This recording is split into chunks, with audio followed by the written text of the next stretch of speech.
StarCraft League. It is time for the playoffs of today's finals event. Only 6 players remain.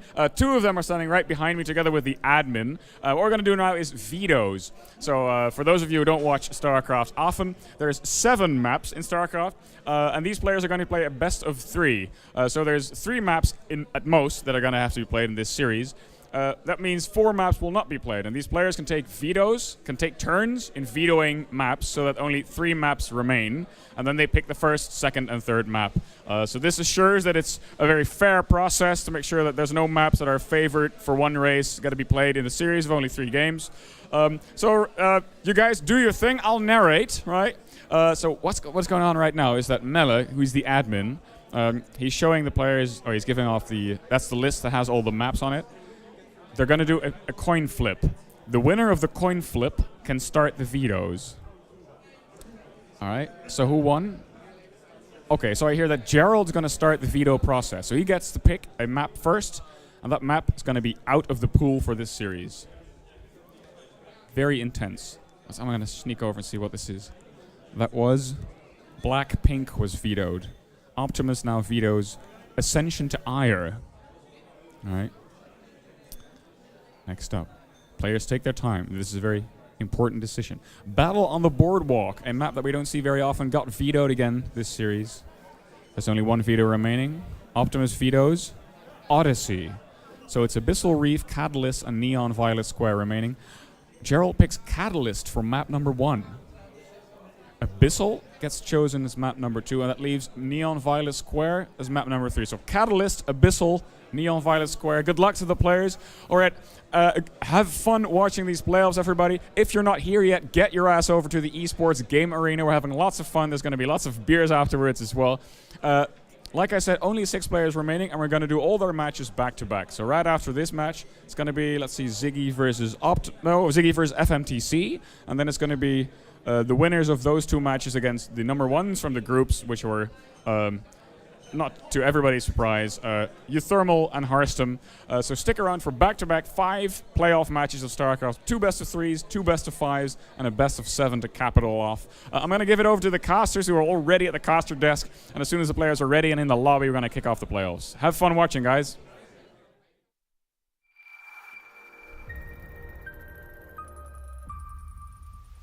Thank you, Frank.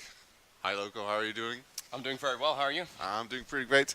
I'm Wyman. Here with me is Loco, of course, and we are going to give you some really, really good games of StarCraft today. Actually, we've been doing that all day. We're just going to give you guys more. I actually like the fact that it's like a one-day tournament. You know how some events can span over a couple of days, and of course you can create storylines, but now you can literally tune in the morning, watch the entire day, and you'll know the victor of the tournament by the end of the day as well. Yeah, and it's a great location. It really caters itself to these kinds of tournaments because this whole building is basically one big LAN area. So there's a whole bunch of computers. There's a tournament area. We have a caster area, big area for production. So yeah, you can literally just come in with a bunch of players, some good crew, and you can have yourself an awesome tournament like this. And we're gonna have some awesome games. I've actually never been here before until today. Obviously, it only recently opened. They've actually mentioned that apparently people come in every day just to play video games. Yeah. Which is kind of like the main purpose. If you buy a drink, apparently you can stay for a couple of hours and you can actually come and hang out. It's like free entrance. Yeah. Which is easily one of the coolest things. Like I never even knew that we had that in the Netherlands, and obviously not until recently. Yeah, it's so cool. I think it's comparable to like like a bar that has pool tables or something. Yeah, or just you a could regular just hang out with a sports. couple of friends, right? Yeah, have some drinks, play some games. Yeah, it's also kind of close to like I guess a sporting club. You know, you can play pickup games against each other. This is a bit more broad, and it's basically like a bit of a nerd's paradise. You can actually have like a team party or a business, well, not a business meeting, but like go out with your colleagues. Yeah. And school them in Overwatch or something like that. Like they've actually, for those of you curious, they've got like several kinds of consoles set up. I think they've got like one of these old pinball machines and like one of those old arcade machines as well. Yeah. And like people are playing StarCraft Remastered right here in front of me as well. Yeah, they had a tournament. It's a lot of fun. Yeah, they had a little bit of a tournament as well. Yeah, pretty cool. So it's this place, the Esports Game Arena, pretty much offers everything you would want to have a cool esports event. And one of those things is, of course, here the Dutch StarCraft League 2017 Open Finals, which we are right now. We are in the best of 6 players remaining, so to speak. And yeah, we have 2 players who have already advanced to the semis.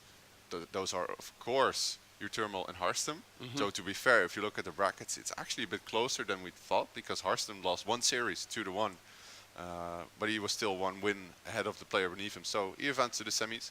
And so we have 4 more players who have to decide amongst each other who will play these players in the semifinals.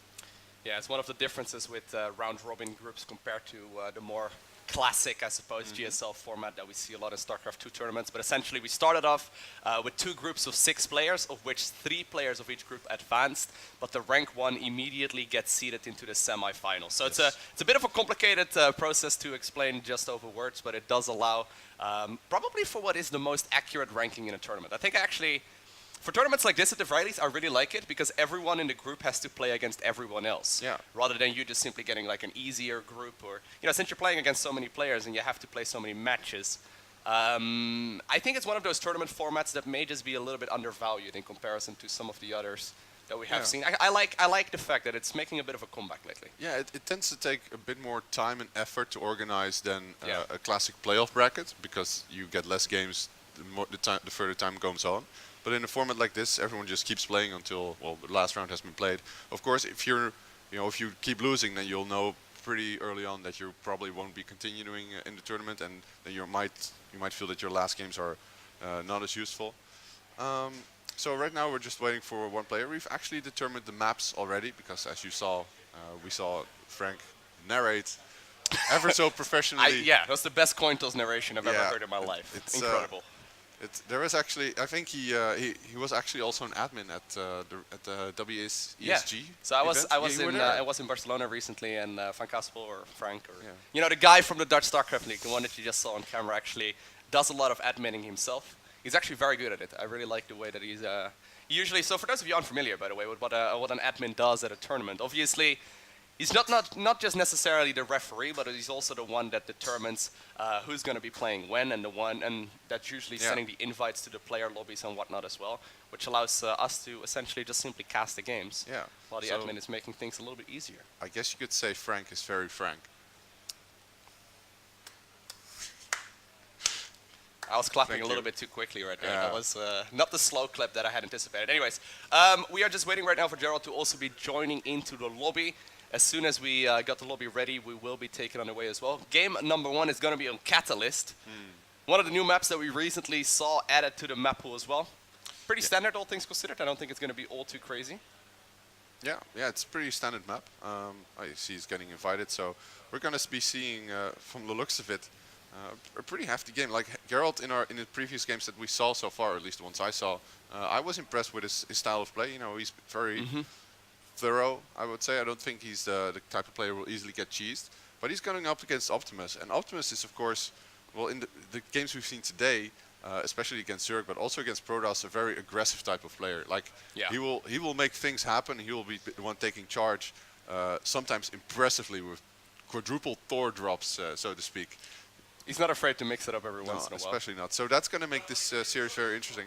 I'm not sure. I think this is the first TVP we're casting, or did you cast one already? I mean, no, hold up. I did do a series earlier today as well. I think it was the very first one of the day. All right. Regardless though, Optimus, I've been talking to him quite a bunch. He is not a particularly big fan right now, let's just put it lightly, of Terran versus Protoss. He mentioned on several occasions that he finds it very difficult to deal with everything, because according to him, if you're trying to play safe against everything, you've kind of lost the macro game if the opponent doesn't really do anything. Yeah. So it's kind of a tricky process where he feels like he's losing significantly more against Protoss as it is right now against the other, races. Obviously, that doesn't necessarily mean that he is a weak player by any stretch of the imagination. For those of you unfamiliar, I think that Optimus is widely considered to be the, besides Hearthstone and Uthermal, I think he's definitely the 3rd best player in the Netherlands. I don't think there's a whole lot of dispute right there. Yeah, he's really good. I think I'd put him on 3rd place as well. Yeah, it looks like he's going to have to face his demons in the form of Gerald. Did you just call Gerald a demon? No, I'd say that his demons are taking shape in the physical form of Gerald. Alrighty, so here we go. It's time for another best of 3 series right here, and the very first game is going to be on Catalyst LE. Spawning in the top left corner and playing with the red Terran SCVs, we have none other than Mr. Optimus. There he is, focused as ever. You saw him for like a split second. He's there though. Game paused. And we have a pulse as well by the myth, the legend. Apparently he's got an issue right here with low FPS. Interesting. We'll see if that is going to be resolved here in just a little bit. Apparently Optimus immediately decides to leave the game. As soon as that technical difficulty does get resolved, we will of course let you know if we know more. Yeah, I've heard a couple of players apparently having a few issues here and there. I'm not entirely sure. It's kind of strange because we've played a lot of StarCraft here, and I don't think I've ever seen anyone complain. But I guess if they know how to fix it, it's just a matter of time. It's one of those things, right? Like a lot of the pro gamers, for example, are very used to having 144 hertz. Are you usually playing on 60? I do, yeah. Yeah, so I'm looking at getting a 120 hertz monitor, but right. I kind of.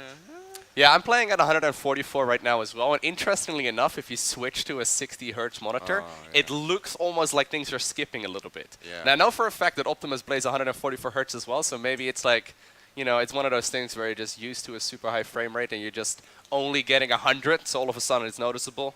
I don't know, but anyway, as soon as we know what the issue was, we will be able to get this game underway. Yeah, a lot of times you'll see especially FPS players who who really need high. Oh, but it's noticeable. Oh, absolutely. It's very noticeable. Yeah, and I think once you get used to it, you know, going back is just almost not an option. Yeah. So you have to. But how does that work though? If the human eye can only see 24 frames.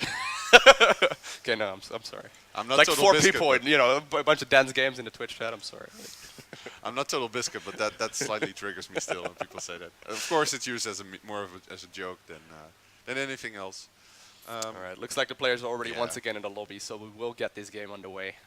Slowly but surely. They are just making sure that players are ready once again. Cool. Yeah. Let's just hope that the issue is, of course, resolved this time. I hear the beeps. We hear the beeps indeed. My favorite sound. Or to some people, it's the scariest sound in the world. I actually think that the pro gamers probably are pretty happy with it as well. I don't know, maybe if you're like feeling really nervous about the game, but I think most gamers just simply want to get the game started as soon as possible as well. Yeah. And here we go. Grandmaster versus Grandmaster? I would certainly hope so.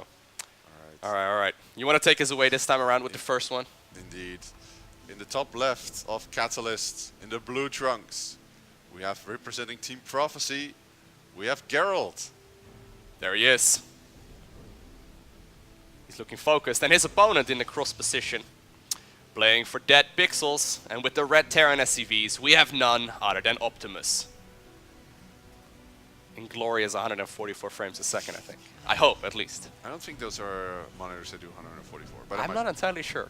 I think most of the tournaments have started using those over the last few years, just because players really like to have their setup to be as close to home as possible. Anyway, let's try and see what happens in this series. So it's going to be a Terran versus Protoss. Now, over the last couple of weeks, we have seen this matchup change quite a bit. Most notably, initially, right after the patch, Terran players like yourself were struggling a little bit here and there. only a little Oracles seemed to come out a little bit quicker, and everything was just a little bit faster than you were used to. Stalkers and stuff being really, really deadly. So obviously, we have seen some minor adjustments since. Apparently, there are going to be some more changes as well that will make it so that the matchup is going to be a little bit easier to play from the Terran's point of view. But it does mean that Optimus is right now going to have to deal with all of the little bits of aggression that the Protoss can throw at him.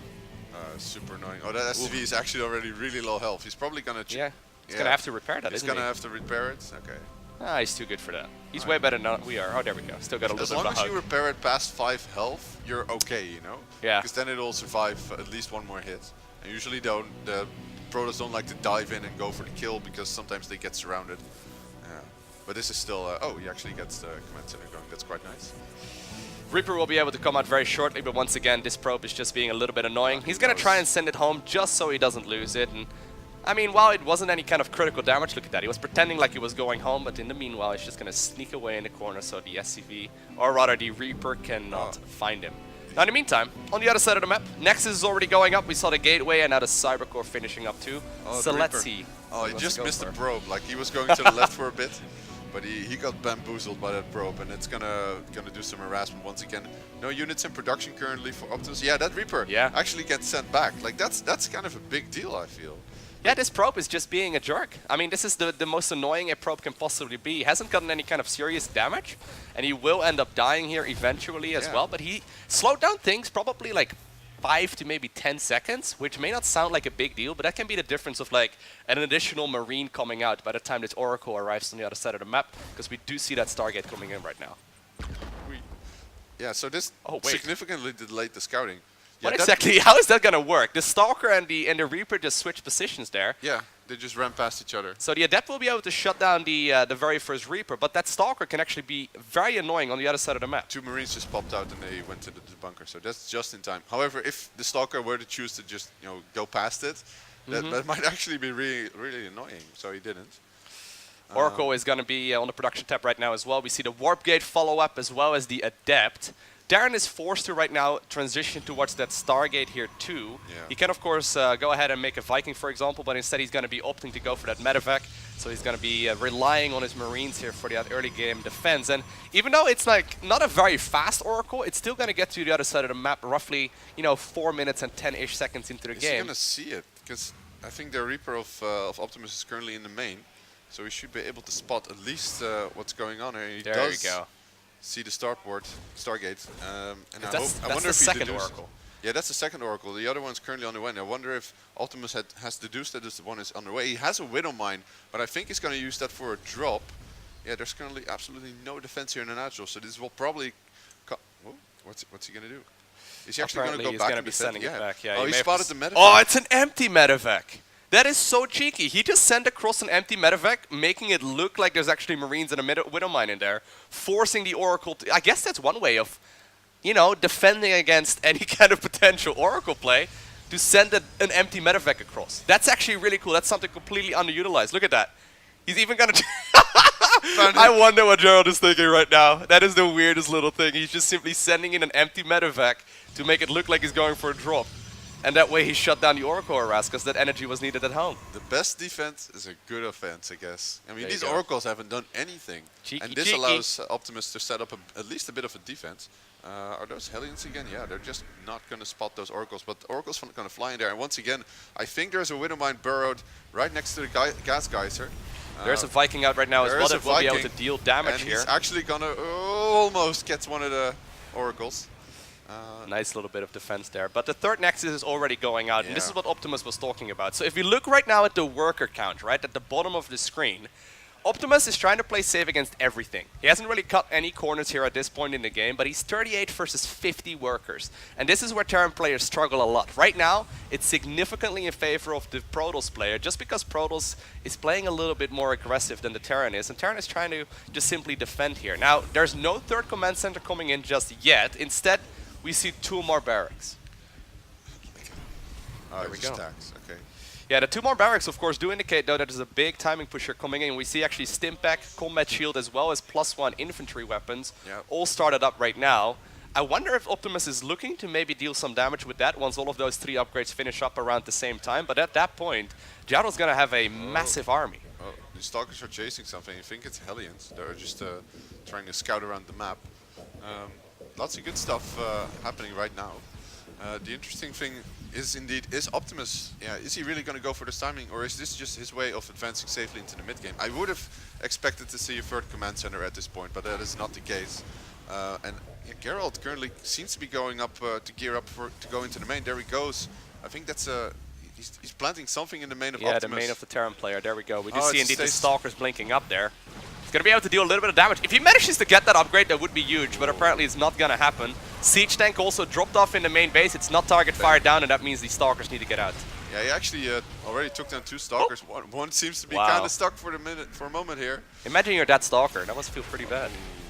He's actually... Wait, no, he actually got it, and he managed to snipe there as well. But he killed something on the low ground, I think. No, that was just shrapnel. Man. Yeah, just a little bit of damage here and there. That actually was pretty much as good as it could have been. Now, Stimpack +1 attack and Combat Shield just finished up. Yeah. The army supply counts are currently in favor here of the Terran player, in particular once those Stasis Marines, there we go, start waddling across the map once again. A lot of gateways now coming in as well, but Gerald has already been mining off of 3 bases here for a while, and he's got a ton of units. Yeah, he knows. Blink as well as Charge. This is such a horrible feeling, because Optimus already knows that his opponent knows, because his opponent is making a lot of stalkers, blink stalkers all over the map, and this is gonna. Oh man, that hurts. That hurts so much. Yeah, Gerald is just all over it. He knows exactly what it is he's going up against, and that means that, I mean, he's just trying to buy time, right? The longer that this takes for this engagement to make it across the map, the more powerful and bigger his army will become, just because of that income advantage. Yeah, he needs to really control this army as well as he can. And in the meantime, be very, very wary of any additional stasis traps. That's why he scanned ahead. You know, you don't want to run into another one of these. Oracles are still out and about, and he's taking already significant amount of damage on these tanks. Gerald is actually banking quite hard here. Yeah. He needs to start getting production going, but he's already, you know, the army count is already almost caught up, and now the engagement starts. Blink Stalkers blinking back though. Good control from Optimus and even lifting the tanks, but can he hold on? Yeah, interestingly enough, you see Gerald banking up a couple of thousand resources here. That, of course, does give Optimus a massive army here in comparison. Not quite spending those resources just yet. Now slow pushing forward as well with the siege tanks, trying to get the best connection that he can. Stalkers now also moving forward, trying to snipe down both the Liberators as well as these siege tanks. But look at the damage right now that Terran's dealing. Yeah, I was thinking like for a bit that Gerald may be overextending here for a bit. However, his army supply is actually really low. Wow, sniping that pylon would have been a major... bust. Oh my god. Yeah. I did not expect he would actually be able to deal any damage here whatsoever, but when you mentioned that Gerald indeed was saving up thousands of resources, all of a sudden this army from Optimus is looking just way too big. I don't think he even assumed himself that he would be able to deal any damage here. Yeah, now he's going to go for the third, and the moment he manages to snipe this Nexus and maybe even kill the probes, he's going to be in a great position and even pick up microing some of the Marauders, stims back. Yeah, goes back into the Liberator zone, and that's where he needs to be. Oh, loses the Liberator though. Man, these Stalkers are so low. 14 probes already going down. Marines and Marauders, they're being healed up slowly by those medevacs. There are indeed a lot of defenses still here available for the Protoss player in blue, but Terran is slowly advancing onwards, and while there's no siege tank anywhere nearby anymore, he may actually be deflected just barely. Optimus is now following this up as well with that third command center, so he does have a transition plan. Oh, yeah, he needs to strike now because there's going to be 6 Archons right on top of him at any moment. He needs like either a Liberator or a good siege tank position. Sniping the third would be... He could commit, but it's such a big and scary thing to do. Siege tank now once again here on the other side of the map. It's sieging a little bit away. I wonder if he's going to leapfrog it forward or if he's just going to go home. Apparently, indeed, Optimus is happy with the damage that he managed to do, or maybe he's just going to loop back around. Well, the thing is, the worker count is kind of equal, and he's now finally started his third. The question is, of course, will he be able to keep up in tech? Because his opponent is making... Well, he's finally spending all that gas, you know, he's getting Archons. Yeah. This might actually lead to a very scary counterattack. Looking at the production tab right now, though, we can see that Optimus is going to transition towards a more powerful mid-game here. He's going to go for more Widow Mines. He's now also going for the Armory, so that means he's going to be able to get additional upgrades. Medevacs are coming out here as well, and of course that third command center. Supply-wise right now, Terran is actually pretty significantly ahead. I'm still quite surprised here that the Protoss didn't just slam back that engagement. Yeah. Although a single pylon does get found there, and there's not a Nexus going down right now in the top right-hand corner of the screen. This is going to be interesting. Like he's going to be dropping on top of this fourth base. He drops quite a hefty force bio, and this base will be cancelled. And meanwhile, Gerald's army is just kind of caught in the middle of nowhere. Optimus is pushing on the left side. Gerald is moving to intercept the bio to the top right, but that will probably be evacuating any second now. Does this leave Optimus with a lot of room to strike? Yes, it does. We have some unprotected Archons that get focused down immediately. A fight happens up the top right, but Gerald is kind of forcing to go back and forth, and Optimus manages to escape. This is the kind of mid-game that Optimus wants to play. He plays pretty similar to, for example, Euthermal as well. He loves that bio-based army if he can, and that means that he's right now in firm control of this game. This is the kind of game that he wants to play. It's just the early game that's a little bit tricky. Now, a beautiful storm does go down, weakens a lot of those units, but they don't actually die. Well, these Zealots, oh man, these Zealots are going to have a field day. Oh, he's not my Slice and dice, and indeed, he's going to be forced into main. Oh, I'm not sure. These units are essentially all dead. I'm actually quite surprised he didn't just go home. Same, actually. 3 didn't make the cut. Feels bad. Feels bad indeed. Gerald. There's actually a lot of units not coming in. Yeah, but I don't think it's enough. Like Optimus can actually, fight this off quite handily. Oh, big storm though lands on top of the bio. Another big storm. There's still so many Templar here with a lot of energy left, and I mean, Optimus is taking so much damage, but the flank comes in and he takes down all of these Archons, these Stalkers. He loses a medevac, but Gerald seems to be caught out of position once again. Couple of Protoss units now moving on the left-hand side of the map, while Terran is in the meanwhile occupied, trying to deal a little bit of damage to that retreating army. This base is completely unprotected so far, and this is actually a bit of a scrappy game. Like, both players taking a lot more damage than I had anticipated. Now, these charge slots, though, are dealing a lot of damage. A couple of SCVs are also going down at this exact same point in time, but still, even though Optimus doesn't necessarily like look defeated yet, like I don't know, he was significantly ahead earlier, but supply-wise as well as worker-wise, he's not even looking super powerful. The one thing that he does have going for him, however, is upgrades. He's about a minute or so from finishing 2-2. 2-2 is a massive and very important upgrade for Terran because it allows them to deal significantly more damage. But yeah, you rightfully pointed out, there are so many storms available. They deal so much damage. Yeah, and let's not forget that the fourth has also been rebuilt and is now heavily mining for Gerald. He should be getting a lot more income compared to Optimus. Optimus does have the army supply advantage. I think that's really its only option right now to really capitalize on his superior army and try to slow push his way into, I guess, his opponent's main. Apparently Optimus is having a couple of issues here and there. It's okay. If he is, oh hey, that's me. That is not actually a StarCraft logo on my shirt. Oh, okay, it's gone now. All right. It looked like I had a logo of StarCraft on my shirt there for a second. But anyway, as soon as this technical difficulty will be resolved, we will be jumping back into the game as well. So Optimus having a monitor problem kind of gives me a flashback. Like, I think the first ever StarCraft 2 tournament I visited, I was just, sitting by watching a player play. That player was Grubby. Oh. And I tapped a box, which in turn tapped his monitor cable, and it wasn't properly attached, so it came loose and his monitor went blank right in the middle of a big battle. Wow. He ended up winning that game, fortunately. That is terrible. I want to talk about that a little bit more in just a second, because I think there is going to be a push happening here as well. Yeah, for sure. This is the one you were mentioning. This is going to be indeed a very important one, because he needs to try and deal a bunch of critical damage here to this Protoss player. All of the High Templar currently caught off guard, though. Yeah, he needs to know where they are located. He's focusing them up. Did this Templar just actually kill him? Nice split here, but another storm goes down and so many Marines and Marauders are getting killed. Is there another counterattack by Optimus? I don't see it. Oh man. That was a lot of units there stuck in that medevac, and apparently they all ended up going down as well with the ship. And now apparently the Archons are trying to advance onwards too, but... The 2-2 just finished. Yep. A little bit of an unfortunate time.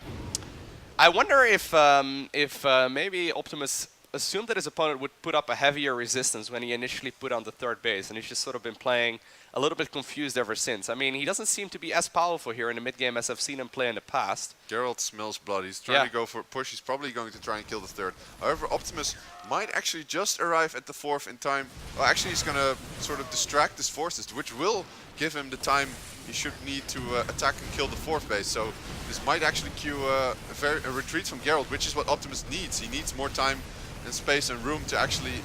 he's going to recall into it. Yeah, that's the recall right there from the it's army. Only a partial recall, though. There's still a lot more forces here heading towards the third. There's some forces here from Optimus, but I'm not sure if... 3 storms. That's 1. That's 2. And actually, there's 2 more High Templar now also joining in. They're going to be able to feed back those units very nicely. Yeah. Aggressive blink forward. Not sure if I like that one, but the SCVs get stormed as well. 16 falling just about. Wow, how long was that? A second and a half? That was too much damage for Optimus. Wow. Oh, man. That was a hefty, intense game, man. That was actually a rather interesting game there. Just to recap, right? So we saw Gerald knowing, we knew that he was fully aware of what it was that his Terran opponent was going for. But somehow, some way, by the time that the push came to his third base, he still racked up several thousands of resources. Yeah. I don't really know exactly how or why that happened, because he had about 6 gateways queued up there for a while. He finished them all up in time, and I think that he would have been able to finish those units as well, but apparently he just simply didn't warp in for a while. Yeah, I'm not sure if that was it or it was a tech issue. Like, he was making a lot of zealots, so maybe that was forcing the cooldowns off of his gateways while he wanted to maybe warp in some more gas-intense units like the Templar that he ended up finally warping in. Yeah, maybe it was just a little bit late right there on the High Templars Archive. I'm not entirely sure. Yeah. The High Templars Archive?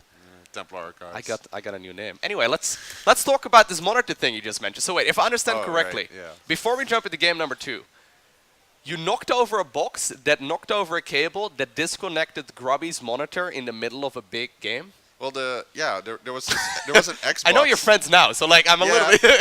it was an interesting start to their friendship. Let's put it that way. Yeah, it was an Xbox box, right? So a box that usually contains an Xbox, and it was like, hey, what's this doing here? Tap tap, and that hit his monitor cable, which just popped out. So I have a hard time seeing Grubby. Like I have a hard time imagining Grubby even upset. So I don't think he was. I don't think he swears often, but. Oh, he did? Yeah. Wow. It's totally understandable. It's like your monitor just goes blank in the middle of a PvP, you know. Apparently, he has forgiven you since. Oh yeah, we're good. Don't worry. But that's one of my first forays into esports. And here we are. Now we are going to be jumping into game number 2 of this series here very shortly. Gerald's currently 1-0 ahead against Optimus, and I think that most people would have assumed Optimus to take this series. Yeah. But as I mentioned, he's struggling in Terran vs. Protoss quite a bit, and I think that this game shows it as well. You mentioned, I believe that Maru is the one that plays heavy drop style in Terran vs. Protoss. Definitely. And he's definitely one of those players that still puts up a fight against us, or against some of the top level Protosses as well. I wonder if that's something we might see as well out of Optimus, but I hope so. All right. I think it's time to take this game away. So,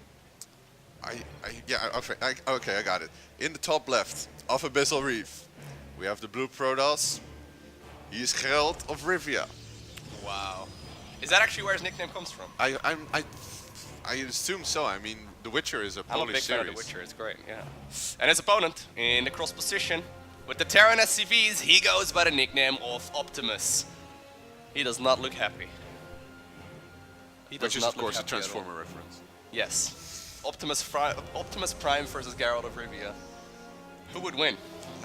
I have to give it to Optimus Prime, right?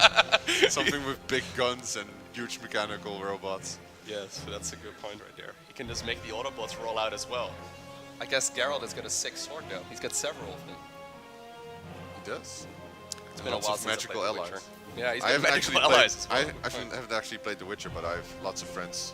As well as my girlfriend. I think she was up till 5 a.m. yesterday playing Witcher 3. So wow. That's not a coincidence. She's a couple of years late, but you know, at the very least, just upgraded her PC, so she can play. Okay, it's a great game. Once again, we see this annoying little probe here, just trying to be a jerk, and once again, he pulls back right when he starts taking base damage, or lack thereof. Yeah, so he's still perfectly healthy, except losing his shield.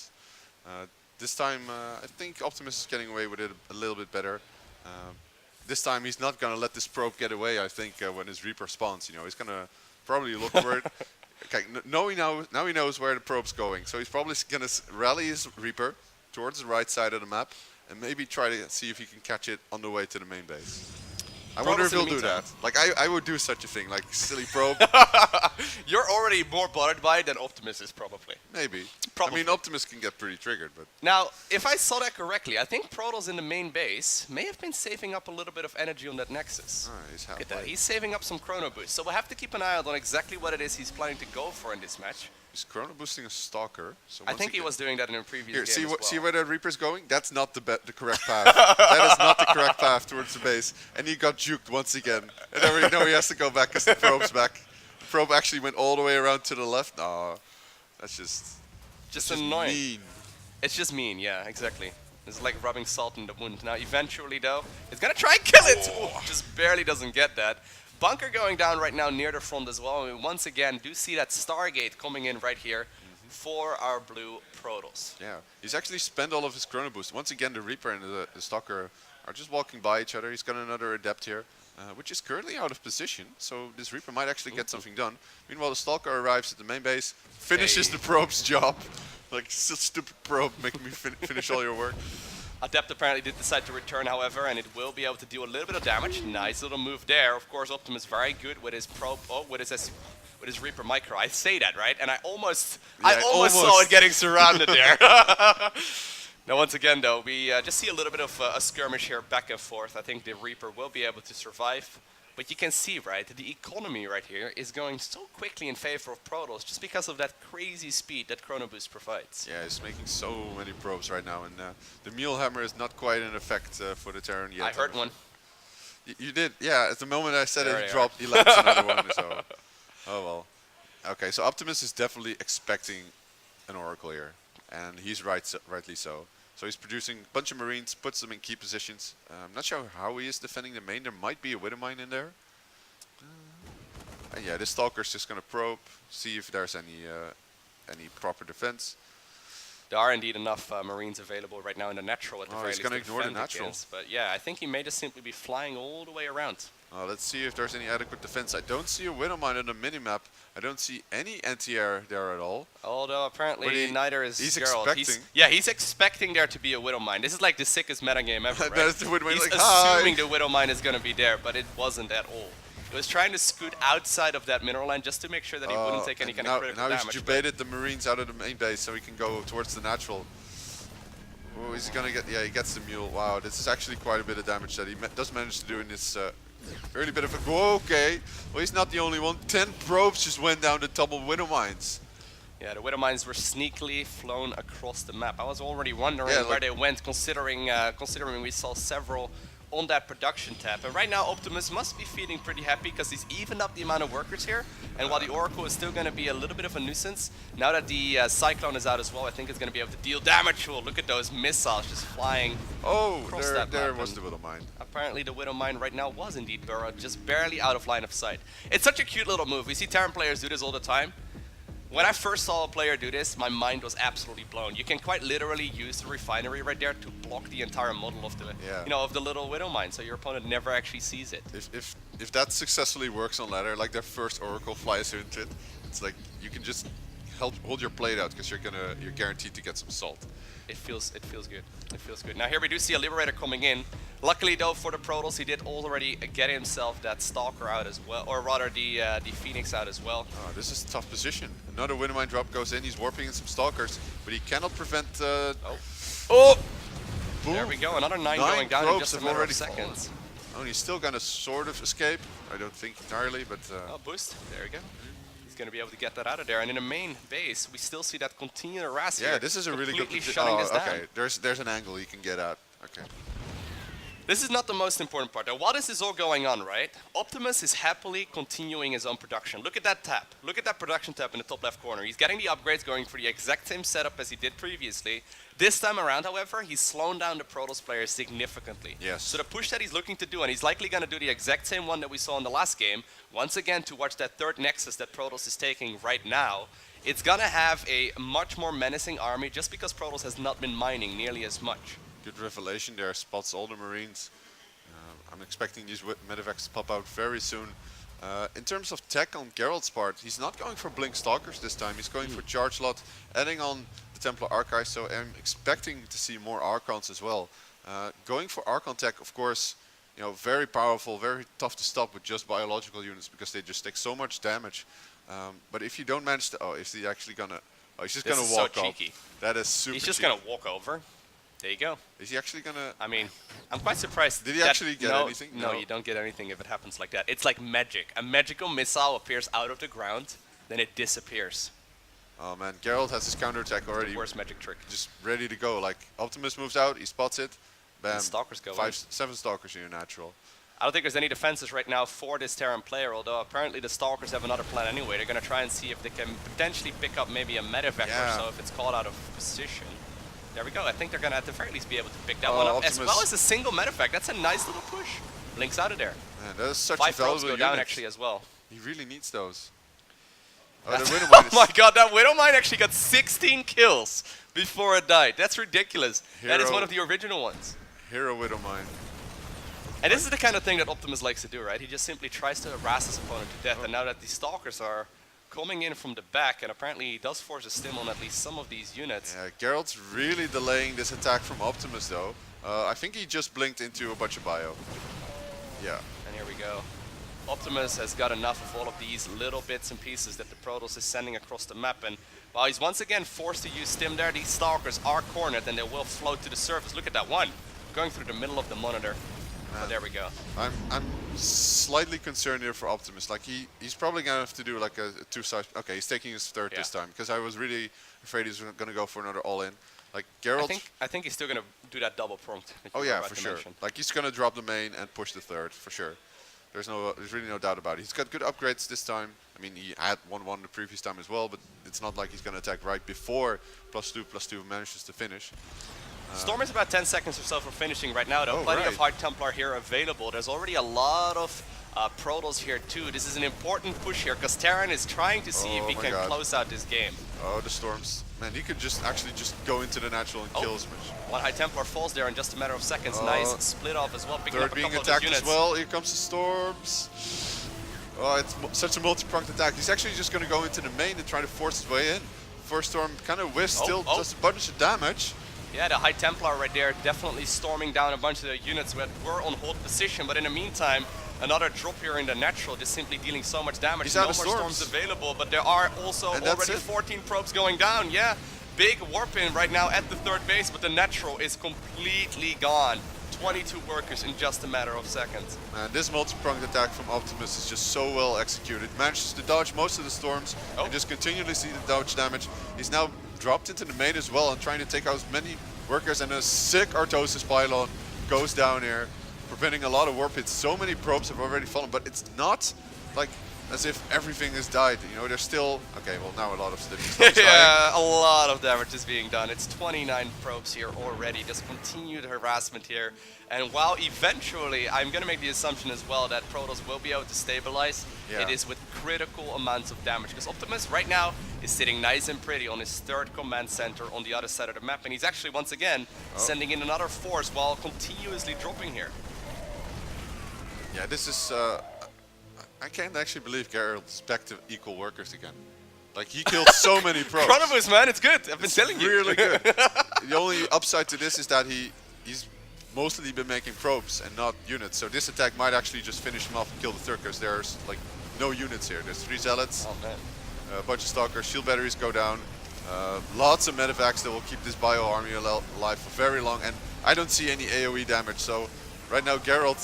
Okay, well there's 4 Templar, just as I said. They don't have enough storm yet. There we go. They just finished up 75 energy each, but already the bio was split up nicely, forcing in those Archons right now as well. And I think that Optimus is currently indeed driving a nail in the coffin where he finishes up game number 2. Yeah. Evening up the score in this best of 3. Look, he's smiling a little. It's a small little smile. It's a cheeky one. He's like, yeah, I did it. Feels good, man. Yeah, feels good, man. That's the feels good smile right there. He had to do so much damage, though. Like, I'm probably going to just sound like I'm balance whining, but he had to do so much damage to make that work. I mean, I'd like to see how many workers he ended up killing at the end of the game. It must have been like 100. He definitely killed a fair share there. I am quite surprised that the first 2 Widow Mines, and I obviously know that Protoss was occupied on the other side of the map with the Oracle, right? But the first 2 Widow Mines picked up like 10 plus kills when it's like one of the oldest tricks in the book, right? Obviously on Abyssal Reef, it's a map that's been around for a long time. You can sort of expect that it's going to happen as well. In particular, if you're seeing the lack of defenses. I wonder if that maybe means that Gerald may have been just a little bit, just a little bit triggered by obviously the tournament environment. It's, obviously a little bit different because it's been a while since I've seen a Protoss player take that much damage from just 2 Widow Mines there. But obviously you just have to look away for like, that long, and all of a sudden your Widow Mines are in the mineral line and you lose a lot. Yep. Yeah, it's I'm just kind of wondering like what is going through Gerald's mind right now. Like, does he? I think he knows he can take Optimus, and I think Optimus knows he can take him as well, because that was, you have to commend Optimus here. There was some really good multitasking, multi-pronged attack, and micro on his part. Splitting his bio against the storms, because I felt Gerald had a lot of storms there that he had to dodge. Yeah, definitely. We just had some burgers together before this game. I think that's the reason why he's playing so well right here. He was just still digesting in game number 1. Game number 2, he's getting what he needs. And apparently it's paying off so far. Now the third game is going to be on Neon Violet Square. A little bit of an interesting map. Yeah. What do you think of it? Do you like it? Yeah, I like it. I mean, you can, it's quite safe to expand at some areas once you manage to secure the natural, of course. I play macro on it all day, every day, but there's plenty of options for some proxy cheeses, I guess. I personally really like the pathing blockers on the map. Yeah, it's one of those like very subtle things that aren't necessarily very big. For those of you that maybe not watch a lot of StarCraft, on Neon Violet Square there are these pink cubes. You'll see them in just a little bit as well, all over the map, that will essentially block the pathing of a lot of bigger units, but make it still fine for the smaller ones to move through them. And it gets pretty interesting the longer the game goes. So if you're pushing with siege tanks, for example, they really have to take the long way around to get somewhere. All right, so we are into the game already, I see. We have here in the top left. Oh, okay. I guess he's gonna remake again. That was my confused face right there. I'm not entirely sure how remaking a lobby is really going to change the maybe FPS he's there. restarting the game or something every time. I'm not entirely sure. I mean, I'm a technical guy, but I'm not sure what's causing this. Yeah, no, me neither.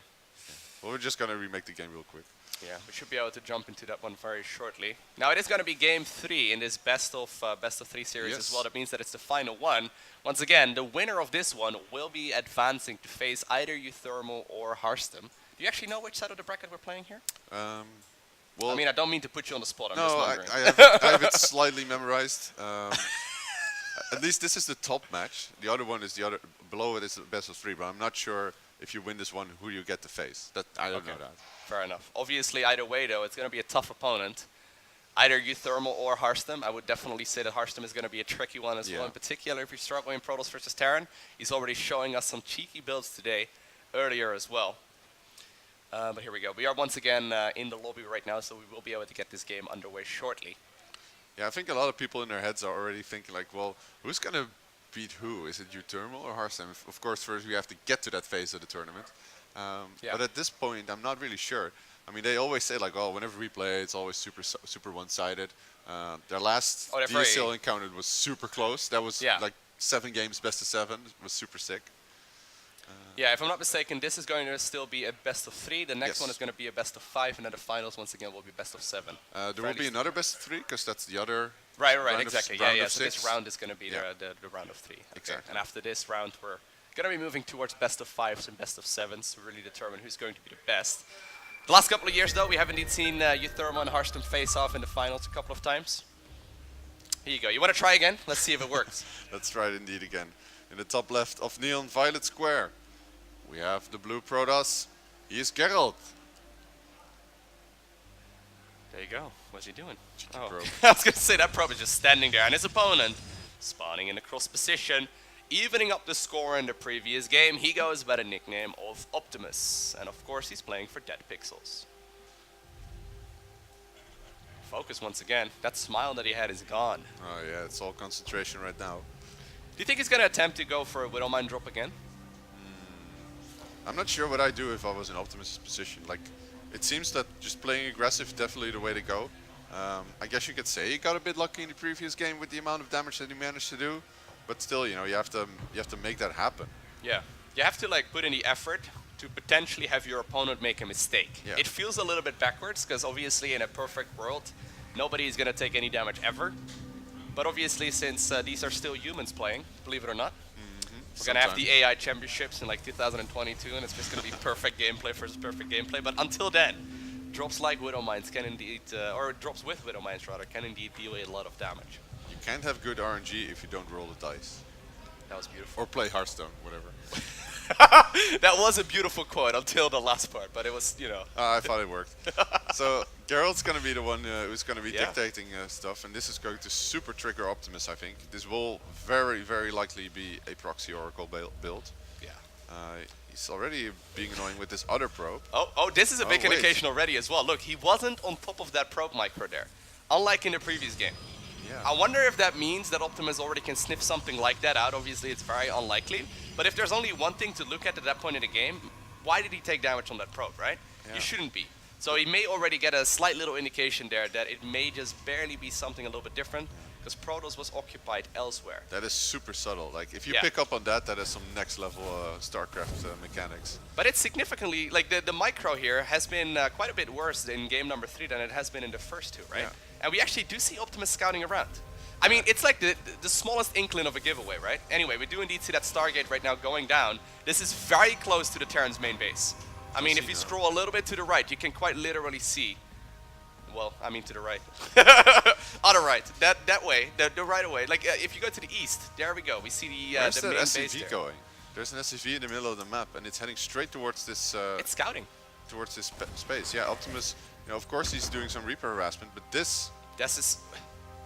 Oh no, I don't think he's gonna see. No, this is gonna be very close. No. Oh. That's gonna be rough for Optimus. He's thinking like, oh, I've scouted when Gerald was just a couple hexes further away. Oh, that probe's gonna get it. Oh, he's trying and get a kill, but he doesn't.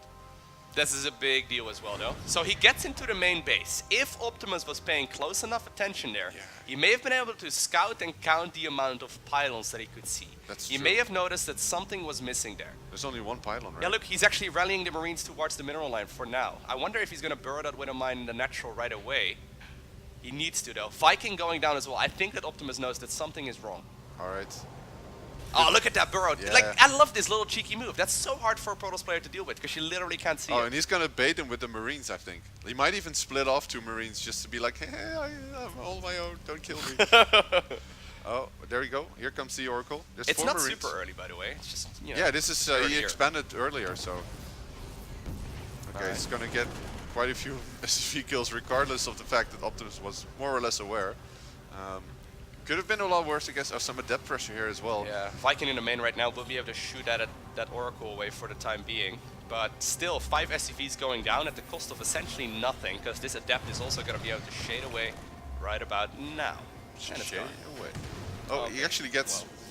Oh, that was the adept, right? Yeah, that was the adept right there. in the Wow, main you base. got lucky because there were no Marines or anything there to defend. 2 Oracles now, though. 2 Oracles coming in, and I mean, a Viking will eventually kill this, but not before a bunch of damage get dealt. A little bit of miss-micro there by the Protoss player, but he's still going to be able to queue up those workers. Oh, this is so painful. Man, oh man, 11 SCVs here at the cost of 1 Adept and 1 Oracle. I would take that trade any day of the week. Like, this is the ultimate way to trigger Optimus. Like, his work account is almost being doubled. Like, what do you even do as a Terran at this stage? I guess you just burrow Widow Mines everywhere and hope. Because he's going to lose some SCVs in his natural right now. There's another Oracle flying in. There indeed, we do see the Cyclone now connecting with that. The Marines just barely getting in there. And this was actually a medevac with 2 Widow Mines once again. Well, he might be able to sort of turn things around. It's going to be rough, though. I mean, what does he even do? I mean, Gerald is getting a 3rd base.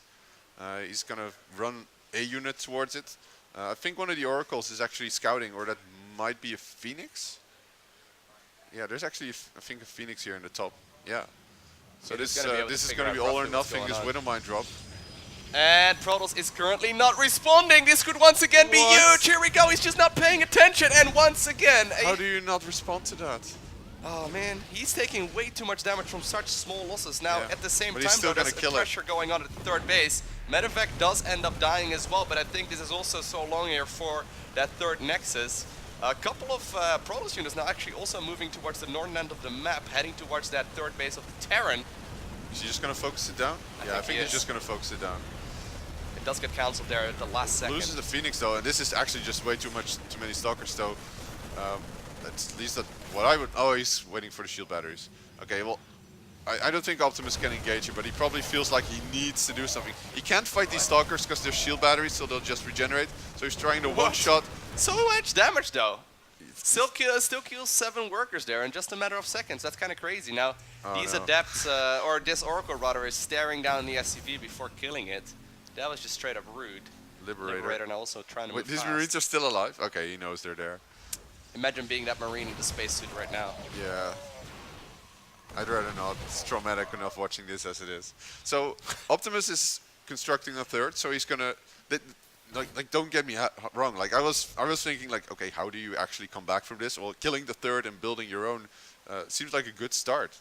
I mean, he just needs to sort of defend at this point. Oh, Liberator, very cheeky. But there should be Phoenix, so this should do minimal bit of damage, I think. It's gonna at the very least deny a little bit of mining time here for the time being. Oh, he's he actually killed the queuing Phoenix. up another. Yeah, he's gonna queue up another Phoenix right now. Because apparently the main is gonna be occupied here for at least a little bit, as Protoss is indeed gonna be Is he going to harassed move by into a that scan? Liberator. Is Optimus going to notice Look at the pathing blockers, by the way. Yeah. It's like a limbo line, a worth of Stalkers. Optimus should know. He's actually lifted the 3rd. Like, he knows he can't really fight this straight on without upgrades. Oh man, Stalkers look at the amount of so damage. much damage, yeah. They're not gonna quite be able to kill it, but the Yeah, SCVs it's going to are force be pulled off the SCVs, you know, line, and that's yeah. the whole point. Charge +1 coming in. I really feel... Okay, yeah, okay, so that Liberator has been taken care of. Optimus just needs medevacs. Like, if he gets medevacs, that's where the next phase of his game plan, so to say, kicks in. Like, he needs to make units, he needs to do damage and drop just about everywhere and regain map control.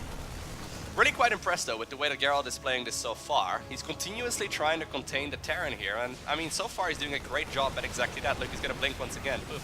doesn't even lose a thing. It's pretty much free to make a little move like that, and he buys a lot of time for his own third Nexus right now to come in as well. He's going for the Templar Archives, he's going for the charge upgrade, and he's playing a very similar game as he did previously. Finished up +1 weapons just now as well for his ground-based army. And that all of a sudden means that he's managed to get a really nice economy lead once again. Even though he lost a couple of workers here and there, he's still got more than his opponents. And he's doing a great job just simply playing at his own pace, rather than Optimus determining exactly what's going on. Interesting blink there, He does kill that, but he loses like 2, maybe 3 Stalkers as a trade for it. Optimus does secure his third, but... 2 Marauders trying to save their buddies, apparently. Does he actually have any forces left here? Because these SCVs are taking a beating. Man, he might actually get in a very good position above the third of Gerald, but yeah, like what Gerald is doing right now. Yeah, I think he's setting up for defense. So he actually drops right next to the pylon, so Gerald should really know what is coming here. And I don't think Optimus will be able to do all that much, maybe kill a few probes. Yeah, the high ground right here is definitely one of the weaknesses of this base here. That does make it so that the Terran and the Protoss alike can easily do some harassment, and they can do annoying little tricks like this where they just continuously drop and try and force the units off of that mineral line. I don't think these are upgraded zealots. He might have +1. Oh, Yeah, just barely escapes.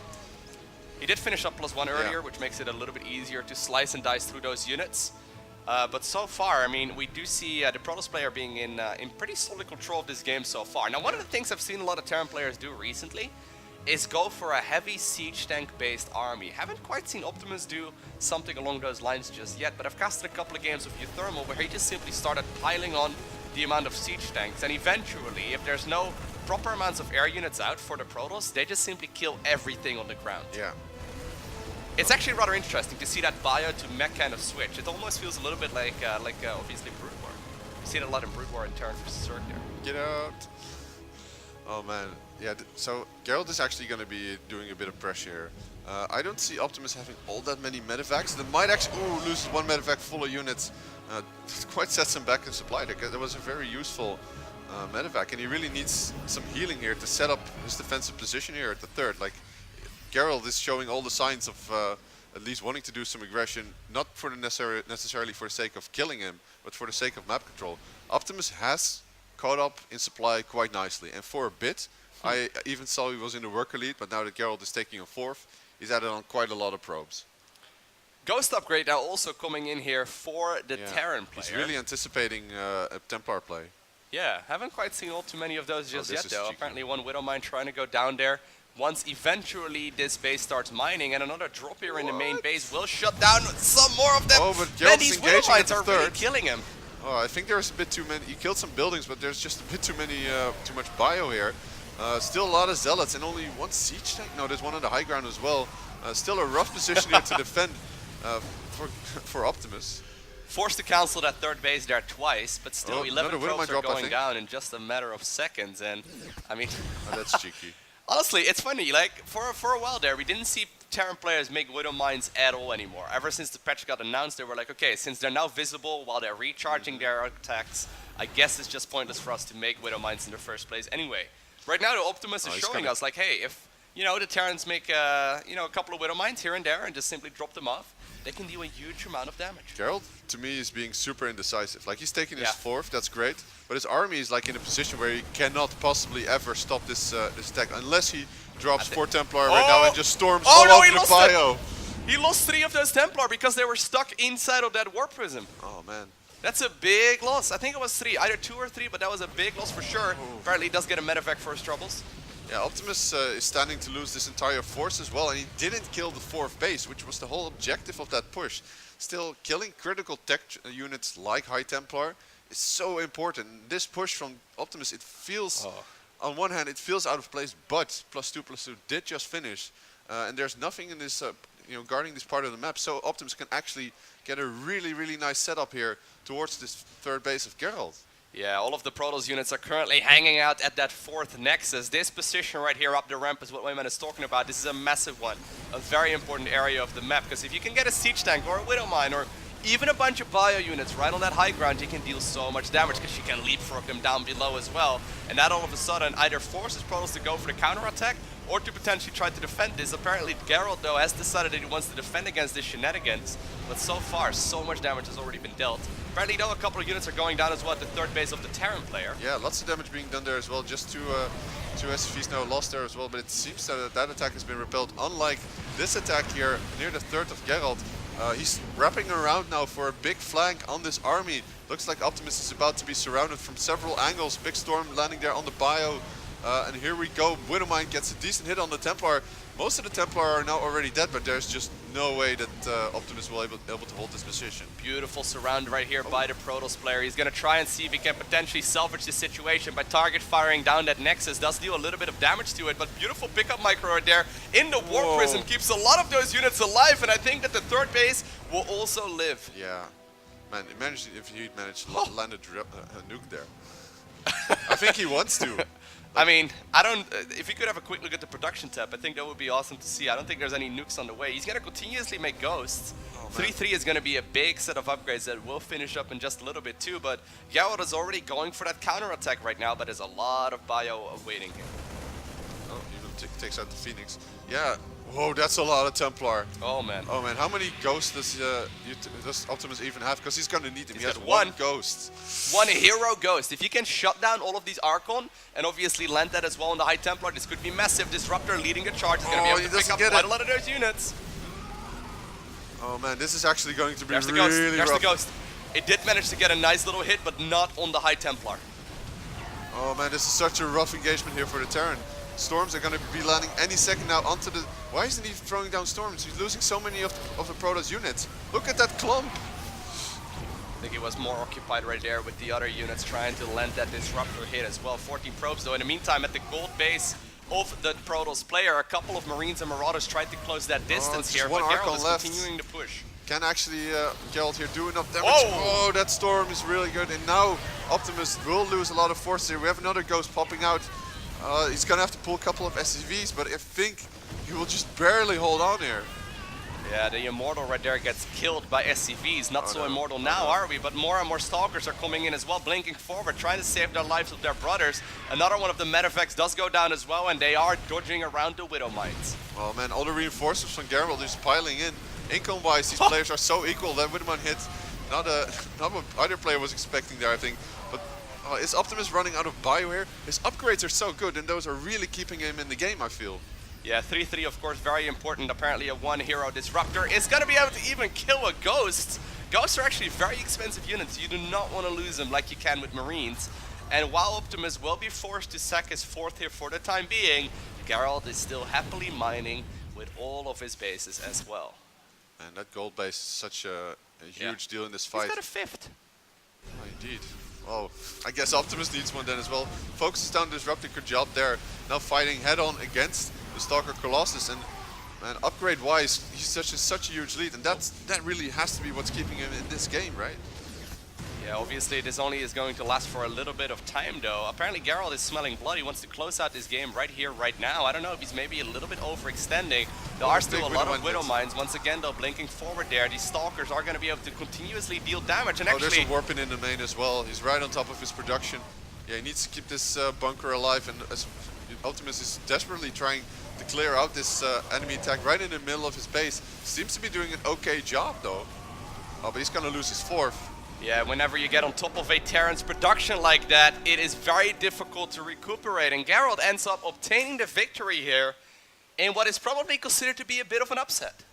Yeah, I had a hard time like figuring out just how good Gerald was. You can see Optimus think, oh, Protoss, disgusting. But, well, hey, definitely a fair game right there by Gerald, playing very well. Obtaining the victory there in the best of 3. Playing very well throughout the series, not really missing a beat. That means that he is going to be moving on to the semifinals. And I think we're actually going to have a bit of a winner's interview. Are we going to have a chair? You're more than welcome to join us. There we go. Yeah, we are all right there in the frame. What did you think of that game? Well, last game was pretty hard for me. Mm-hmm. I thought I lost after the first base cancel. Yeah.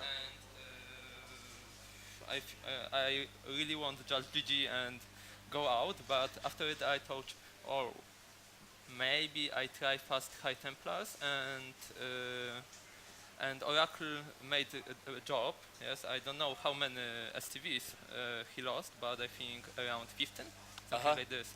Yes. To the Adept and the first Oracle, you mean? Yeah. It was pretty good by me. And after gold on this base, I think Protoss is just 1A race. Yes, he's a Terran player. He's agreeing with you right now. But okay. I thought you did a little bit more than 1A though. There was a lot of heavy micro back and forth. Lots of storms. Yeah, lots of storms. Definitely. I have some a question though for you. Scenarios. We saw Optimus in this game. He did a lot of Widowmine drops. Was that something you were expecting, or is it something that people just don't do anymore? Well, I played before with Uthermal and Ziggy, and Uthermal only made this first Widowmine drop, yes. After it, no, and Ziggy, no Widowmine drops, yes. Every Terran player say, "Wow, Widowmine are so bad now," yes. Yeah. But I think I lost like 30 props versus Probably, yeah. We kept talking about the fact that Game you lost two, like a lot of games or a lot of probes there to the Widowmines. Yeah, it's pretty good in my opinion. I think it's no new meta because just 8 Marines drop will be better, yeah. But how to say it? It's good versus. I mean, it's good if Protoss forgot about this draw, about this when you're busy on the other side of the map. And it's attack again and again and again, yeah. So I have to mind about it, yes. And I used F2 for this one time, I think, yes, because I just was triggered about.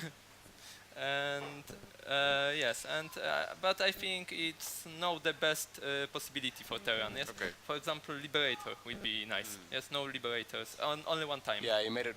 I think you made it once in game 2 and game 3 as well. Interesting. Did you think the change to the Oracle, where it now 3 shots workers, is significant enough, or because it still dealt a lot of damage here?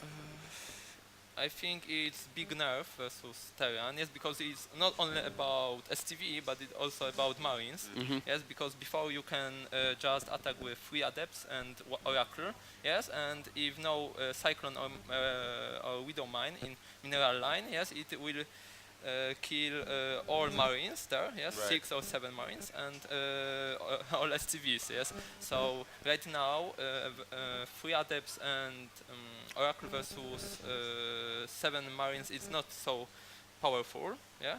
But yeah, I think it's big nerf. But Oracle is still make job. Okay. It's no useless unit, yes. And Revelation is pretty nice versus Terran because if you used Revelation versus Medivacs, yes, Terran can't drop. So Yeah. Thank you so much for your time. Congratulations on the win. Thank you very much. We hope to see you in the next game, and good luck. Thank you very much, guys. Right. All right. For now, guys, I think we're going to quickly go throw it back to Frank for a bit. And after that, yeah, he's very enthusiastic about it. And after that, we'll get another best of 3 with another caster. So see you guys soon again.